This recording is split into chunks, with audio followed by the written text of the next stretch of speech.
ನಮಸ್ತೆ ಎಲ್ರಿಗೂ. ಸಬ್ಸ್ಕ್ರೈಬ್ ಮಾಡ್ಕೊಳ್ಳಿ. ಸೊಪ್ಪು ಮತ್ತು ಕಾಳು ಪಲ್ಯ ಮಾಡುವ ವಿಧಾನ. ಸೊಪ್ಪನ್ನು ನೀಟಾಗಿ ಕಟ್ ಮಾಡ್ಕೊಂಡಿದ್ದೀನಿ, ಚಿಕ್ಕ ಚಿಕ್ಕದಾಗಿ ಕಟ್ ಮಾಡ್ಕೊಂಡಿದ್ದೀನಿ. ಅವರೆಕಾಳನ್ನು ಬಿಡಿಸಿ ಇಟ್ಕೊಂಡಿದ್ದೀನಿ. ಇವಾಗ ಕಟ್ ಮಾಡಿದ್ದು ಆಗಿದೆ. ಅವರೆಕಾಳು, ಕಾಯಿ ತುರಿ, ಈರುಳ್ಳಿ, ಟೊಮೊಟೊ, ಹಸಿಮೆಣಸು, ಸ್ವಲ್ಪ ಬೆಳ್ಳುಳ್ಳಿ. ಒಂದು ಪಾತ್ರೆ ಬಿಸಿಗೆ ಇಟ್ಕೊಂಡು ಅದಕ್ಕೆ ಸ್ವಲ್ಪ ಎಣ್ಣೆ, ಅದಕ್ಕಾದ ನಂತರ ಸ್ವಲ್ಪ ಸಾಸಿವೆ, ಅದಾದ ನಂತರ ಜೀರಿಗೆ, 2ರಿಂದ 3 ಹಸಿಮೆಣಸಿನಕಾಯಿ ಹಾಕ್ಕೊಂಡಿದ್ದೀನಿ. ಬೆಳ್ಳುಳ್ಳಿ ಒಂದು 5ರಿಂದ 6 ಬೆಳ್ಳುಳ್ಳಿ, ಒಂದು ಚಿಕ್ಕದು ಈರುಳ್ಳಿ ಎಲ್ಲ ನೀಟಾಗಿ ಫ್ರೈ ಮಾಡಿಕೊಂಡು ಆನಂತರ ಟೊಮೊಟೊ ಹಾಕಿ ಮಿಕ್ಸ್ ಮಾಡ್ಕೊತಾ ಇದ್ದೀನಿ. ಇವಾಗ ಬಿಡಿಸಿಟ್ಕೊಂಡಿದ್ನಲ್ಲ ಅವರೆಕಾಳನ್ನು ಹಾಕ್ಕೊತಾ ಇದ್ದೀನಿ.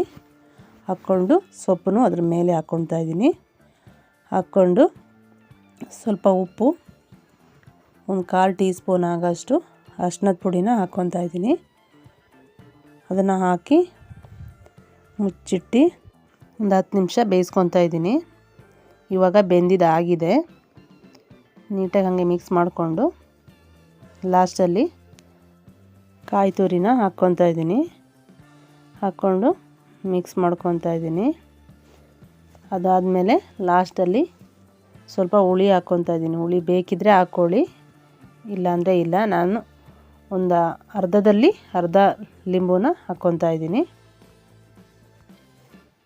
ಇವಾಗ ರೆಡಿ ಆಯಿತು. ರೊಟ್ಟಿ ಚಪಾತಿ ಜೊತೆಗೆ ಚೆನ್ನಾಗಿರುತ್ತೆ.